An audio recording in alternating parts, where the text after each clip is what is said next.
Welcome to southern Spain.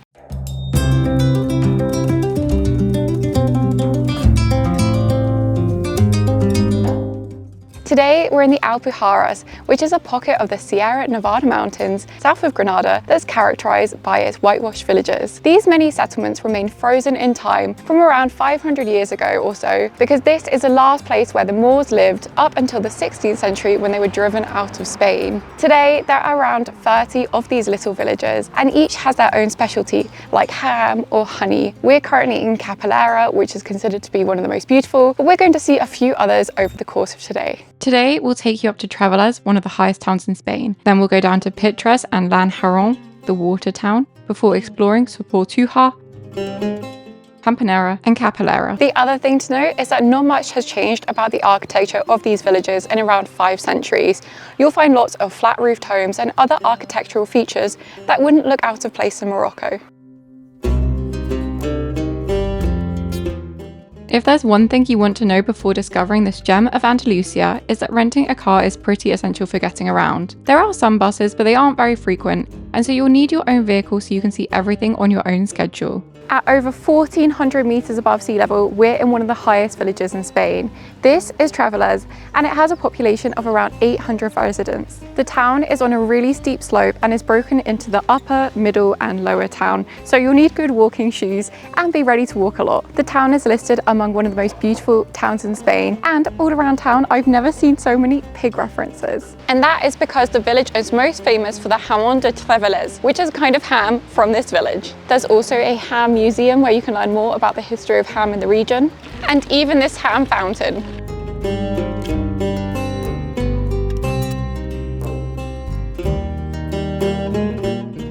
This village doesn't feel very vegetarian. All over town there are these creepy little sculptures that you can take your photo with. Do you think this horse is life-size? This says welcome to the highest village, and one with lots of charm. This is the Virgin Fountain of the Snow, and it's also an old wash station where you can see how people would have washed their clothes many centuries ago. This isn't related to the ham, but someone around the village has knitted all of these plant pot covers and they're so cute. We read before coming that this is one of the most touristy villages in the region, but to be honest, we've been the only tourists here. I think it's because we're here in February, so if you visit in the off season, then you can expect to find no one else on the streets. There are 2 basic things you want to know before visiting Trevélez. The first is that English isn't very widely spoken, but you can use your phone for Google Translate as there's lots of signal here. And the second is that you should be sure to bring cash because most of the bars and cafes here only accept cash. Luckily, there is one ATM in the village at the very bottom. The patron saint of the village is St. Anthony of Padua, and this hermitage dedicated to him dates back to between the 18th and 19th centuries. As I mentioned before, there are a lot more villages than we're able to visit today, but it's still quite lovely that you can drive through them en route to the others. We're currently around 1,295 meters above sea level in the little village of Pitres. It's very small and there's under 500 residents, so you only need 10 minutes or so to explore the cobbled lanes. It's very traditional architecture here, but it is worth noting that most of the buildings were actually destroyed during the Spanish Civil War and then rebuilt in the traditional style. It's so small that there's only one town square around which the rest of the town is built, so let's go and see that now.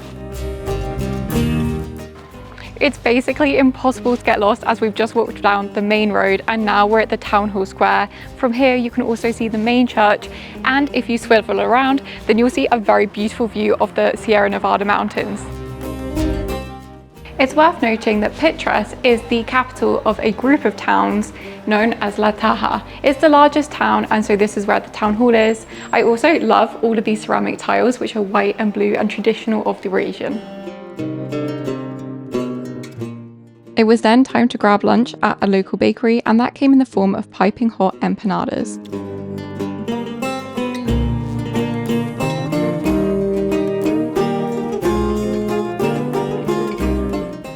The gorgeous town behind me lies in the foothills of the Sierra Nevada mountains and is famed for the purity of its water, much like Bath in England.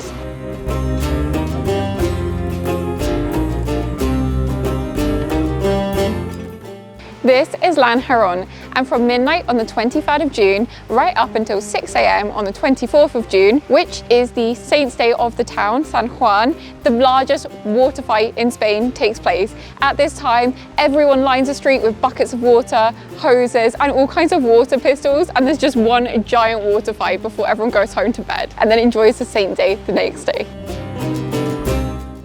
The town has been associated with water for thousands of years, so much so that the name Lanjarón derives from the pre-Roman Iberian word lanchar, which means place with abundance of water.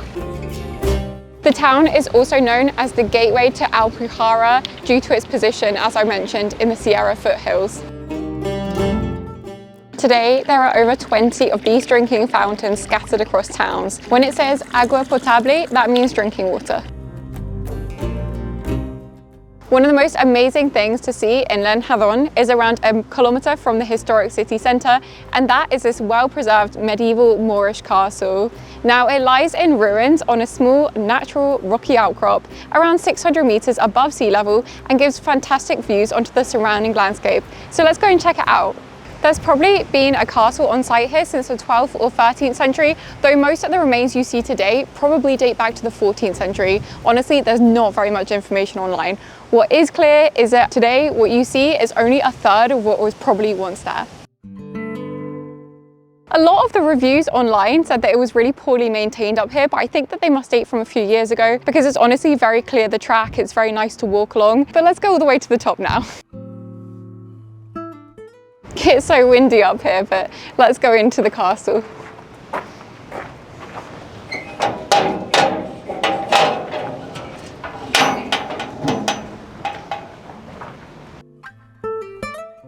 Once you get inside, it's really impressive to see the size of the structure, though I don't know how I feel about all of these metal poles holding the place together. Anyway, we've just noticed that there's probably an oubliette here, which is a kind of prison where people were chucked and forgotten about. It's time to carry on our road trip and head to the next town, and here's a little clue about where we're heading next. It's so windy that I thought I would do the introduction to the next place before we get to it. We're going to Soportújar, which means the place of arcades, and that's due to the type of passageway that's located all across the village. Today though, the village is most famous for its witches, which I'm not sure what that means, but we'll go and see. Welcome to Soportújar. After the Moors were expelled during the 16th and 17th centuries, new residents had to be found from all over Spain, and of course these were Christians. The legend goes that the people from Galicia who moved here decided to bring their legends with them, and that is where the story of witchcraft in this town was born. Today, the town has really leaned into this witchcraft and folklore of its past in order to attract tourists. This is one of the main attractions in town now, is the Hansel and Gretel house.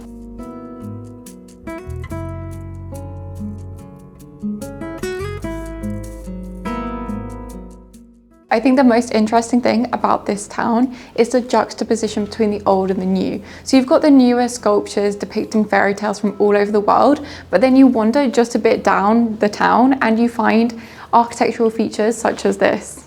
These are the arcades for which the town is named and are known locally as tinaus. It says that this fountain is called the Fuente del Vino, which is the wine fountain, but I'm pretty sure it's water flowing from there. It's honestly so amazing how much the town has embraced this fairy tale witch theme, and you never know quite what you'll see when you get around each corner. This is the entryway to Calle Zanilla, which is a narrow street in Spain. At its narrowest point, it's less than 50 centimeters in width, and this name means the ditch due to its narrow themed. It is really quite narrow. I think this is the narrowest point.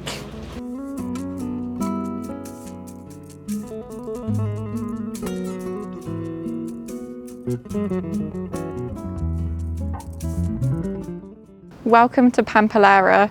This is the first of 3 beautiful villages which make up the Pitres ravine.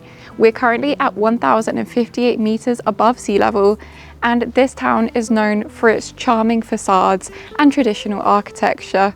It's been inhabited for thousands of years, and indeed it's thought that the name Pampaneira comes from the Roman Pampaneira, which means producer of vine leaves, which attests to the fact that vines and grapes were probably grown here during Roman times. Pampaneira is really tiny, and so most of the town is organised around this central town square. It's only got a few hundred residents, but the ambiance is very calm, and it's very nice to just sit here, have a drink, watch the world go by, or go shopping in one of the little shops that line the square.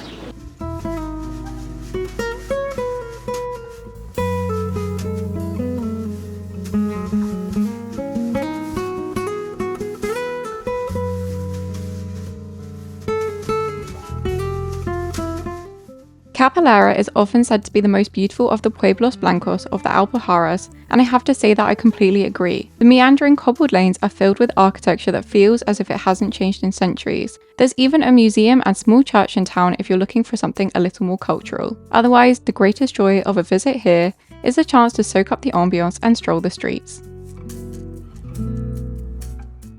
Thank you so much for watching, and don't forget to like and subscribe for more travel content. See you next time. Bye!